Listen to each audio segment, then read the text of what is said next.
때부터 조금 껄끄러운 질의에 답을 하셔야 될 때가 온 것 같습니다.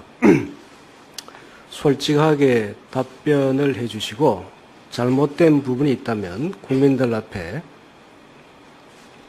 정확하게 그 용서를 구하는 의사 표현이 있어야 되지 않나 그런 생각이 듭니다. 최태민 씨의 비리와 관련된 의혹이 최태민 씨의 사망으로 끝났으면 하는 것도 아마 모든 사람들이 그렇게 생각했을지도 모르겠습니다. 그렇지만 최태민 씨의 사망으로 끝난 것이 아니라 최태민 씨의 자녀들과도 인연이 계속되어 최근까지 이어져 왔다는 겁니다.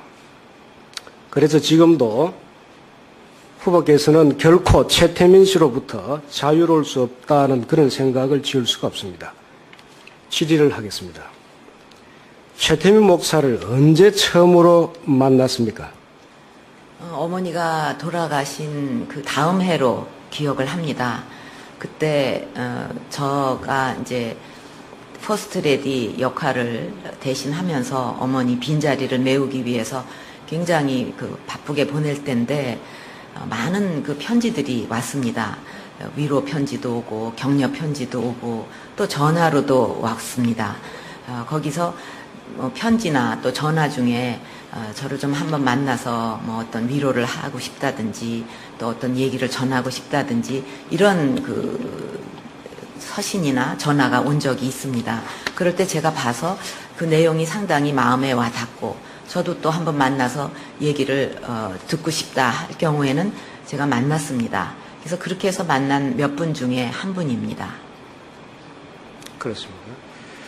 그 후보께서는 대한구국선교회, 구국여성봉사단, 구국봉사단, 새마음봉사단에서 총재 또는 명예총재직으로 있었죠. 예. 이 단체들은 이름만 다를 뿐 사실상 그 실체는 동일한 단체가 아닙니까? 전신이라고 할 수 있습니다. 왜 이렇게 이어져 내려오게 됐느냐 하면 처음에 구국 선교단이라는 이름으로 시작이 됐습니다. 그 시작이 어떻게 됐느냐 하면은 당시에 우리나라 상황이 굉장히 좀 위태로웠습니다. 왜냐하면 월남이 패망을 하고 북한에서는 제2의 월남을 만들자 우린 이쪽 남한을 그런 생각을 가지고 김일성이 중국도 가고 막 굉장히 분주하게 움직일 때였습니다. 그래서 나라 안에서도 굉장히 안보에 대한 위기의식이 높았을 때 그 목사님들이 임진각에서 구국기도회를 연다. 그래서 저를 그때 퍼스트레디 대역을 하던 저를 초청을 했습니다. 그래서 제가 거기에 가서 참석을 했는데 그때는 제가 그렇게 나라를 위해서 좋은 일을 하는 분들의 연락이 오면 가서 격려도 하고 또 만나기도 하고 이러던 때였습니다. 그때 그 자리에서 저를 명예총재로 추대를 하겠다. 그래서 이것은 나라를 위해서 지금 좋은 일이니까 제가 받아들이겠다 해가지고 구국선교단에 제가 명예총재가 됐는데 그 후에 그것이 위기가 좀 가라앉으면서 구국봉사단, 나중에 새마음봉사단, 그게 그 전신입니다, 말하자면. 그래서 계속 자연스럽게 그렇게 이어져 내려온 것입니다. 그러면 이 단체들은 구체적으로 누가 만든 겁니까? 그때 최태민 목사와 또 뜻을 같이 하는 원로 목사님들이나 여러 목사님들이 주축이 돼서 만들었습니다. 그래서 그 이름도 처음에는 구국 선교단으로 이렇게 지었던 것입니다. 최태민 씨는 이름이 한 7개 정도 되고 결혼도 한 6번 정도 하셨다고 합니다. 그리고 한때 선교 생활을 하기도 하고 성당에서 영접까지 받았고 목사라고까지 불리기도 했답니다. 최태민 씨에 대한 이런 경력을 그 당시에 알고 있었습니까? 제가 누구를 만나서 일을 할 때 그 사람이 결혼을 몇 번을 했는지 자식이 몇인지 이름을 몇 번 바꿨는지 그거를 알 수는 없습니다. 그 과거에 대해서. 그 때문에 저는 당시에 그런 내용은 몰랐습니다. 그러면 최태민 씨가 그 당시에 구체적으로 어떤 일을 하는 사람으로 알고 만났습니까? 목사로 알고 있었습니다. 그런데 그 당시에 사실상 퍼스트 레이디로서 주변의 여러 사람들을 만날 때 그 사람이 어떤 사람인지 구체적으로 확인도 하지 않고 그렇게 마구 만났습니까? 만날 적에 그 사람의 그 과거에 어떻게 살았는가 이런 것까지 다 보면서 만나지는 않습니다. 신원 확인하고 그다음에 들어오지 그 사람이 어떻게 살았는가 일생까지 다 검토를 해갖고 만나지는 않습니다. 그래도 다른 어느 분도 정도, 마찬가지고, 예. 어느 정도 신상에 대해서는 파악을 하셨을 거 아닙니까? 최근에 이런 얘기들이 떠돌고 그런다고 해서 제가 알고 있는데 이런 문제들에 대해서는 그 유족들이 법원에 좀 소송을 걸고 명예훼손으로 이런 걸 좀 처리하겠다 해서 법적으로 진행이 되고 있는 걸로 알고 있습니다. 그렇기 때문에 거기서 확실한 얘기가 나오지 않을까 그렇게 생각을 합니다. 예, 좋습니다. 최태민 씨를 조사했던 정보부 수사관들의 진술에 의하면 최태민 씨가 후보 이름을 팔아 각종 비리를 저질러 소문이 났는데도 불구하고 청와대를 무상 출입하는 것을 이상하게 여겨서 조사를 하게 되었다고 합니다. 이러한 사실을 알고 있었습니까? 제가 그 조사를 어떤 방식으로 무슨 이유로 했는지는 모르겠습니다. 근데 우선 청와대 무상 출입은 불가능하다는 점을 제가 먼저 말씀을 드리겠습니다. 거기 경호실도 있고 비서실도 있고 그렇기 때문에 다 출입증을 받아서 누가 들어오고 나가고 하는 것을 확인을 하고 하기 때문에 무상으로 청와대는 들어올 수 있는 곳이 아닙니다.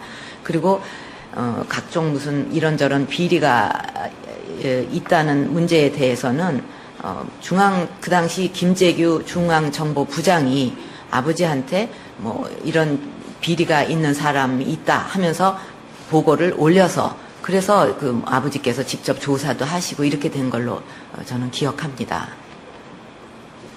청와대 무상 출입이라고 그럼 할 수는 없다 하더라도 그럼 최태민 씨가 한 달에 몇 번 정도 청와대를 출입을 했습니까? 한 달에 몇 번이라고까지 말씀드릴 일이 아닙니다. 그렇게 자주 만나고 그런 적은 없습니다. 그렇습니까? 근데 당시 차지철 청와대 경호실장이 정보부장의 청와대 출입까지 통제할 정도로 출입을 아주 까다롭게 했다고 합니다.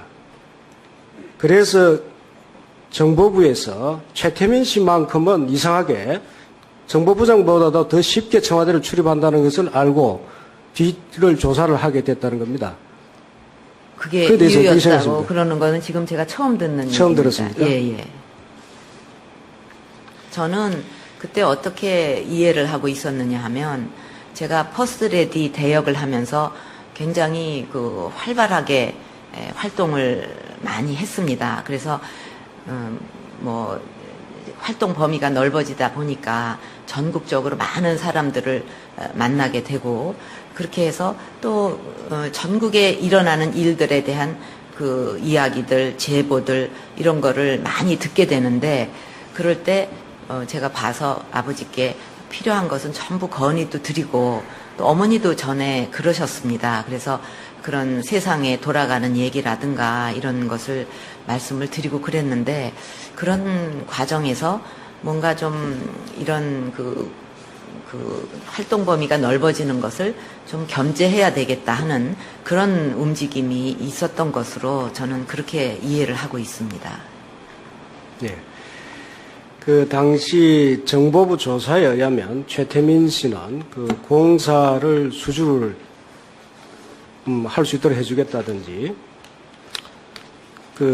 대령을 장군으로 승진시켜 주겠다든지 또는 국회의원 공천을 주겠다든지 이런 명목으로 돈을 받은 사실이 포착이 됐답니다.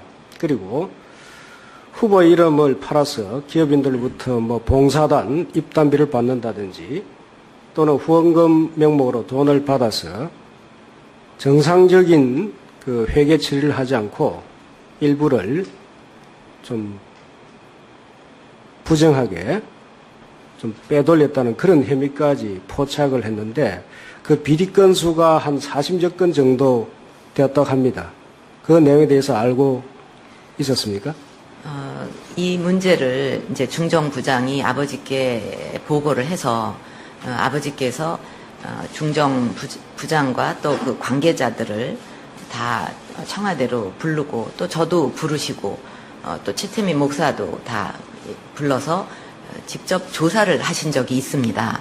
거기서 뭐 이런저런 근데 그 내용들이 뭐 누가 어디를 얼마를 횡령하고 받고 이런 거보다는 좀 막연했습니다. 그래서 뭐 어떻게 횡령을 했고 어떻게 사기를 쳤고 그랬느냐 보고를 하라 아버지께서 그러셨는데 그 답이 별로 그렇게 확실한 그런 것이 없었습니다. 그래서 그거는 좀 실체가 없는 그 이야기로 끝이 났기 때문에 그 다음에 아버지께서 그것을 그럼 확실하게 대검에서 조사를 해봐라. 그래서 만약에 문제가 있다면은 법적인 조치를 취하라고 이렇게 지시를 하셨습니다. 그래서 대검에 그게 넘어가가지고 또 그 여러 가지 조사가 이루어졌을 건데 만약에 그때 어떤 뭐 횡령이라든가 또는 이권 개입이라든가 무슨 공천 뭐 이런 것 가지고 부당한 짓을 했다고 한다면 아버지께 그대로 보고가 됐을 것이고 또 아버지께서는 친척에 대해서도 굉장히 엄격하게 관리를 하셨습니다. 그렇기 때문에 제가 기억하기로는 친척 중에 잘못한 사람이 감옥에 간 기억도 납니다. 그런 정도로 엄격하신 분이기 때문에 절대로 이런 일에 대해서 용서가 있으실 수가 없기 때문에 저는 뭐 다른 그쪽에 가서도 별다른 일이 없는 걸로 그렇게 알고 있습니다. 또 그때뿐 아니라 그 후에 아버지가 돌아가시고 정권이 여러 번 바뀌었습니다.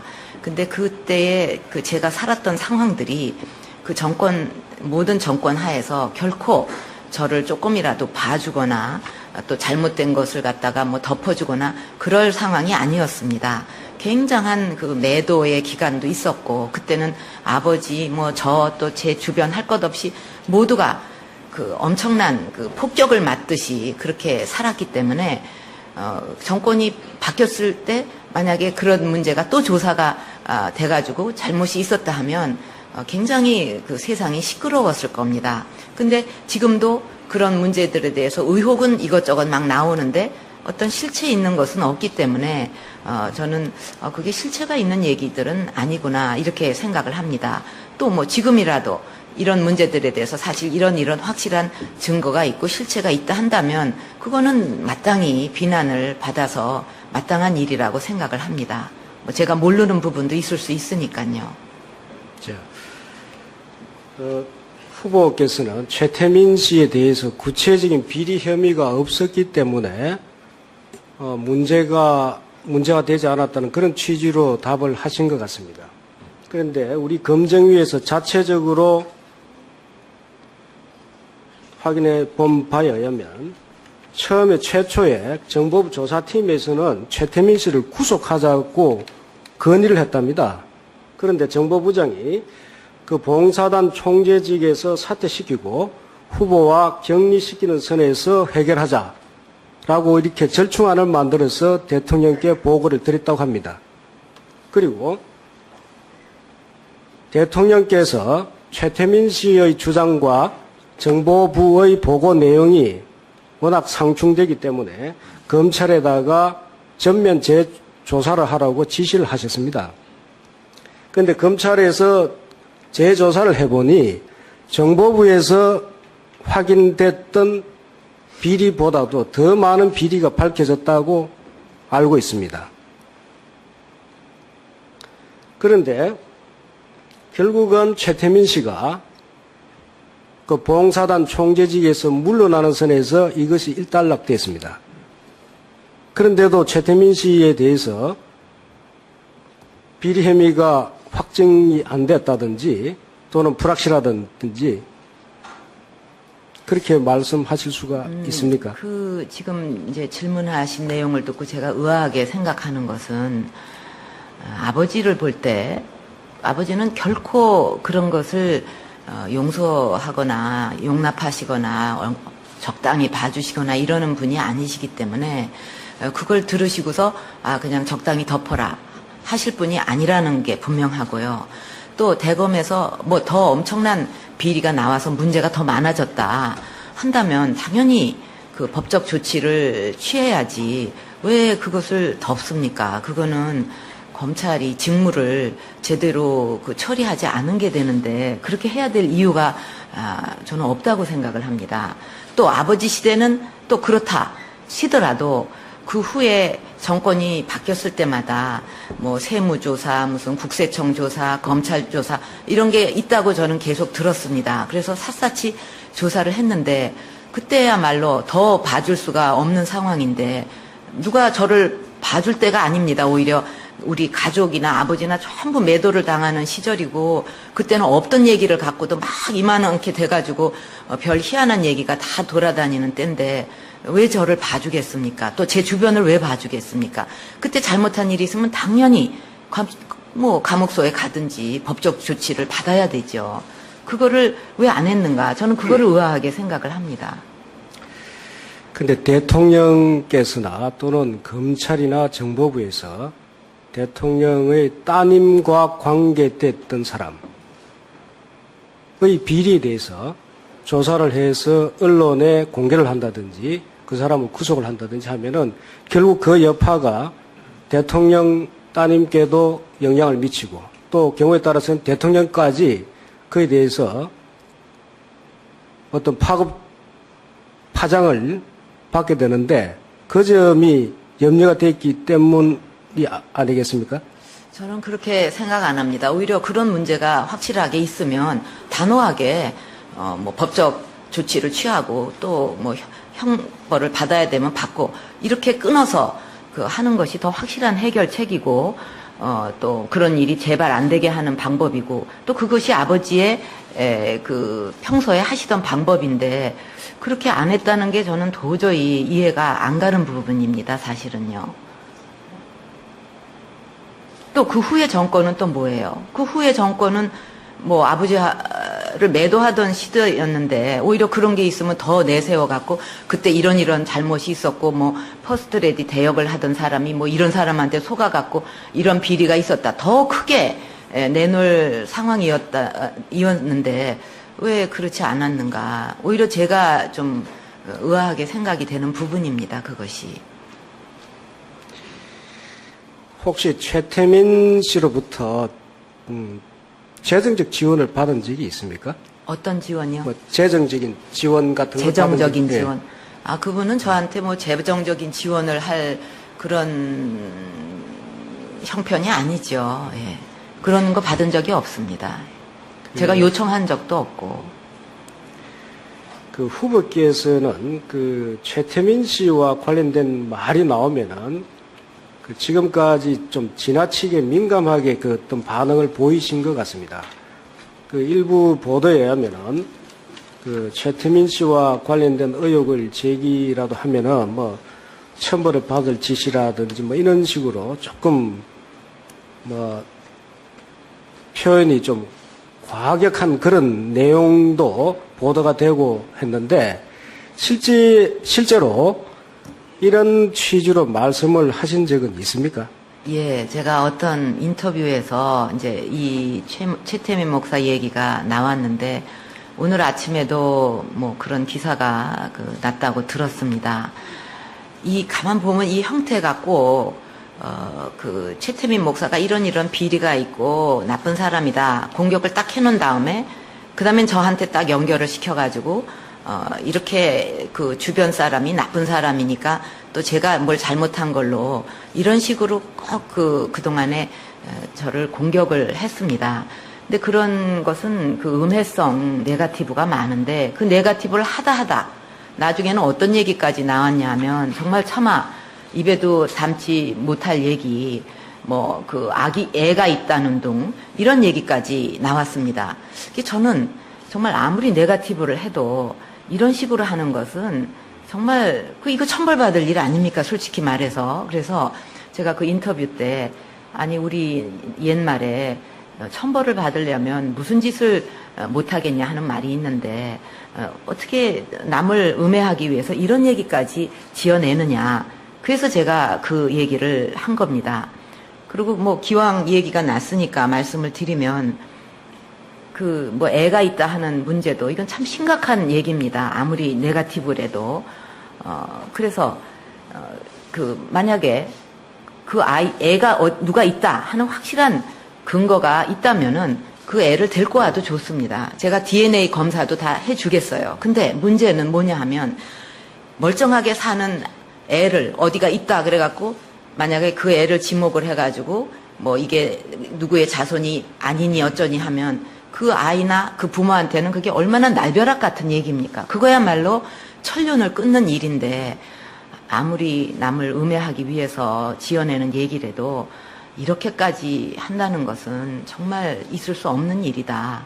정말 한탄스러운 일이라고 생각을 합니다. 그 최태민 씨가 지금도 그 결백하고 모함을 받고 있다 이렇게 생각하십니까? 그러면 좀 생각이 달라졌습니까? 제가 아는 한도에서는 뭐 특별히 뭐 의혹은 많이 제기가 됐지만 뭐 실체가 없지 않느냐 저는 그렇게 알고 있습니다. 현실이 그러니까. 그러나 뭐 지금이라도 또 앞으로라도 그런 문제가 실체가 있는 게 나온다면 그거는 뭐 제가 몰랐던 일이니까 굉장히 그 유감스럽고 또 잘못된 일이죠. 근데 지금까지는 뭐 그런 실체가 있는 게 없기 때문에 그렇게 알고 있는 것 뿐입니다. 실체를 모르시기 때문에 쉽사리 판단을 할 수 없다는 그런 취지입니까? 그런 거에 더 나아가서 아버지 시대 또 아버지가 어떤 분인데 잘못이 있는데 처벌을 안 하셨겠냐. 또 대검이 누가 봐달라고 요청한 사람도 없는데 왜 봐주느냐. 이제 그런 데서부터 시작이 돼서 역대의 모든 정권들이 굉장히 저는 그 정권 하에서 불리한 상황에 있었는데 그때마다 많은 세세한 조사들이 있었는데 오히려 그런 일이 있으면 더 크게 불려서라도 그 형벌을 줬을 건데 없으니까 그렇다면은 이거는 실체가 없는 일이 아니냐 그렇게 제가 이해를 하는 거죠. 그래서 제가 아는 한도 내에서는 뭐 그런 것이 뭐 확실히 실체 있는 거는 없는 거 아닌가. 앞으로는 모르겠습니다. 또 제가 모르는 부분도 있을 수 있겠죠. 그거는. 예, 그 최태민 씨와 관련된 저희 질의는 이거로 마치겠습니다. 그런데 앞으로 계속 최태민 씨에 대한 질의가 계속될 것입니다. 답변 고맙습니다. 이상입니다. 예, 이 문제와 관련해서 다른 위원들께서 질의 있으시면 네, 말씀해 주십시오. 네, 임명진 위원께서 그때 그 최태민 목사와 또 뜻을 같이 하는 뭐 원로 목사님들이나 여러 그 목사님들이 주축이 돼서 만들었습니다. 그래서 그 이름도 처음에는 구국 선교단으로 이렇게 지었던 것입니다. 최태민 씨는 그 이름이 한 7개 정도 되고 결혼도 한 6번 정도 하셨다고 합니다. 그리고 한때 성교 생활을 하기도 하고 성당에서 영접까지 받았고 목사라고까지 불리기도 했답니다. 최태민 씨에 대한 이런 경력을 그 당시 알고 있었습니까? 제가 누구를 만나서 그 일을 할 때 뭐 그 사람이 결혼을 몇 번을 했는지 자식이 몇인지 뭐 이름을 몇 번 바꿨는지 그거를 알 수는 없습니다. 그 과거에 대해서. 그 때문에 저는 당시에 그런 내용은 몰랐습니다. 더 조금 껄끄러운 질의에 답을 하셔야 될 때가 온 것 같습니다. 솔직하게 답변을 해주시고 잘못된 부분이 있다면 국민들 앞에 정확하게 그 용서를 구하는 의사 표현이 있어야 되지 않나 그런 생각이 듭니다. 최태민 씨의 비리와 관련된 의혹이 최태민 씨의 사망으로 끝났으면 하는 것도 아마 모든 사람들이 그렇게 생각했을지도 모르겠습니다. 그렇지만 최태민 씨의 사망으로 끝난 것이 아니라 최태민 씨의 자녀들과도 인연이 계속되어 최근까지 이어져 왔다는 겁니다. 그래서 지금도 후보께서는 결코 최태민 씨로부터 자유로울 수 없다는 그런 생각을 지울 수가 없습니다. 질의를 하겠습니다. 최태민 목사를 그래서 나라 안에서도 굉장히 안보에 대한 위기의식이 높았을 때 그 목사님들이 임진각에서 구국 기도회를 연다. 그래서 저를 그때 퍼스트레디 대역을 하던 저를 초청을 했습니다. 그래서 제가 거기에 가서 참석을 했는데 그때는 제가 그렇게 나라를 위해서 좋은 일을 하는 분들의 연락이 오면 가서 격려도 하고 또 만나기도 하고 이러던 때였습니다. 그때 그 자리에서 저를 명예총재로 추대를 하겠다. 그래서 이것은 나라를 위해서 지금 좋은 일이니까 제가 받아들이겠다 해가지고 구국 선교단에 제가 명예총재가 됐는데 그 후에 그것이 위기가 좀 가라앉으면서 뭐 구국 봉사단, 나중에 새마음 봉사단, 그게 그 전신입니다, 말하자면. 그래서 계속 자연스럽게 그렇게 이어져 내려온 것입니다. 그러면 이 단체들은 구체적으로 누가 만든 겁니까? 후보께서는 대한구국선교회, 구국여성봉사단, 구국봉사단, 새마음봉사단에서 총재 또는 명예총재직으로 있었죠. 예. 이 단체들은 이름만 다를 뿐 사실상 그 실체는 동일한 단체가 아닙니까? 전신이라고 할 수 있습니다. 왜 이렇게 이어져 내려오게 됐느냐 하면 처음에 구국 선교단이라는 이름으로 시작이 됐습니다. 그 시작이 어떻게 됐느냐 하면은 당시에 우리나라 상황이 굉장히 좀 위태로웠습니다. 왜냐하면 월남이 패망을 하고 북한에서는 제2의 월남을 만들자, 우리 이쪽 남한을 그런 생각을 가지고 뭐 김일성이 중국도 가고 막 굉장히 분주하게 움직일 때였습니다. 그래서 언제 처음으로 만났습니까? 어머니가 돌아가신 그 다음 해로 기억을 합니다. 그때 저가 이제 퍼스트레디 역할을 대신하면서 어머니 빈자리를 메우기 위해서 굉장히 바쁘게 보낼 때인데 많은 편지들이 왔습니다. 위로 편지도 오고 격려 편지도 오고 또 전화로도 왔습니다. 거기서 편지나 또 전화 중에 저를 좀 한번 만나서 뭐 어떤 위로를 하고 싶다든지 또 어떤 얘기를 전하고 싶다든지 이런 서신이나 전화가 온 적이 있습니다. 그럴 때 제가 봐서 그 내용이 상당히 마음에 와 닿고 저도 또 한번 만나서 얘기를 듣고 싶다 할 경우에는 제가 만났습니다. 그래서 그렇게 해서 만난 몇 분 중에 한 분입니다. 그렇습니다.